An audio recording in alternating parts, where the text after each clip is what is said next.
April মাসের 4 তারিখে কিছু কথা বলেছিলাম। আমাদের যে স্বাস্থ্যমন্ত্রী সর্দার সাখাওয়াত হোসেন বকুল, ওনার কথা অনুযায়ী উনি বলছিলেন যে 8টা নতুন মেডিকেল কলেজ স্থাপনা করা হবে।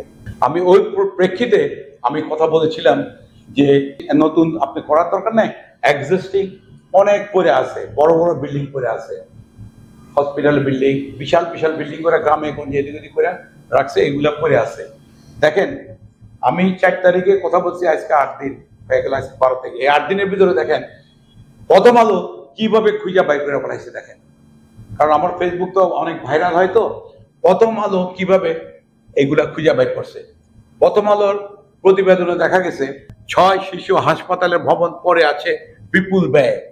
6 জেলা শিশু হাসপাতাল ভবন নির্মাণে 320 কোটি টাকার বেশি ব্যয় করেছে সরকার। এনআইসিইউ সহ মোট শয্যা রয়েছে 1050টি। এগুলো পড়ে আছে দেখেন, একটা হলো রাজশাহী, খুলনা, রংপুর, বরিশাল, কুমিল্লা, সিলেট, 5 জায়গায় 5টা বিশাল দৈত্যের মতন বিল্ডিং পড়ে আছে। কিন্তু এই বিল্ডিং গুলা কিভাবে হয়েছে, বিল্ডিং গুলা করে রাখছে জাস্ট কেন? এগুলা একটা দুর্নীতি, কিন্তু একটা বড় দুর্নীতি। কিন্তু আমি বকুল ভাইকে অনুরোধ করবো, বকুল ভাই এগুলো আপনি চালু করে দেন। এই যে 5টা ডিস্ট্রিক্ট আছে, এরকম কিন্তু আরো অনেক আছে। কিন্তু প্রথম আলোকে আমি অনেক ধন্যবাদ জানাই যে এই চিত্রটা তুলে ধরছেন।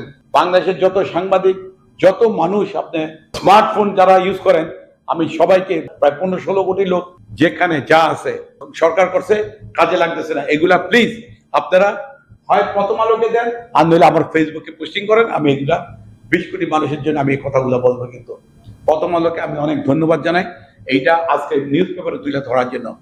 আমি 4 তারিখ বলেছিলাম যে নতুন হসপিটাল করার দরকার নাই।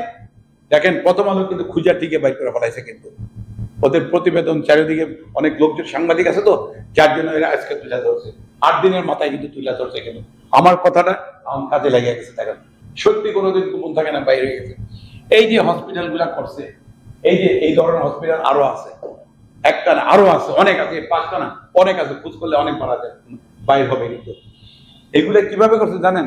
মামু আছে, বড় জায়গায় বসে রয়েছে, বলছে বাগিনা গেছে, মামা আমার একটা কাজ দেন, আমি তো চলতে পারতেছি না। তখন মামু বললো যে ঠিক আছে, তো ওই রাজশাহীতে একটা বিশাল হসপিটাল হবে, ওইটা কর। এইভাবে এই মামু বাগিনার কাজ কারবার করতে করতে এই 54 বছর এই দেশটা এটা আগাইতে পারতেছে না। কিন্তু দেখেন 320 কোটি টাকা খেলা কথা না। কিন্তু আর এখন যদি করতে হয় এটা 2000 কোটি টাকা যাবে। কিন্তু আমি সর্দার সাখাওয়াত হোসেন বকুল ভাইকে আমি অনুরোধ করব, আপনি এগুলাকে এক্সিস্টিং যেগুলো করা আছে, এই যে 5টা, এই 5টাতে আপনি হসপিটাল করে ফেলেন ইমিডিয়েটলি। তাহলে এই 5টা ডিস্ট্রিক্টের লোক আমাদের ঢাকাতে আর আসবে না চিকিৎসা করার জন্য।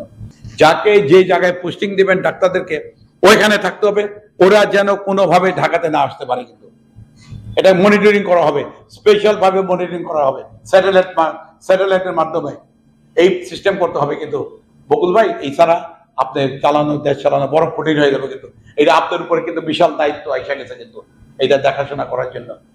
কারণ আপনি অনেক স্ট্রিক্ট প্রিন্সিপালের লোক, অনেক সিনসিয়ার লোক, অনেক বছর ধরে আপনাকে চিনি। You are very active, very sincere, very honest. যার জন্য আমি আপনাকে অনুরোধ করব, এই 5টা দিয়ে আপনি স্টার্ট করেন। নতুন 8টা করার দরকার, এই 5টা দিয়ে স্টার্ট করেন। এরকম আরো কতগুলো আছে আপনি চিন্তা করতে পারবেন না, খোঁজ খবর করলে বাইরে আইব। প্রথম আলো যদি চেষ্টা করে, ওদের অনেক সাংবাদিক পুরো বাংলাদেশ আনাচে কানাচে জুড়ে সব জায়গায় আছে।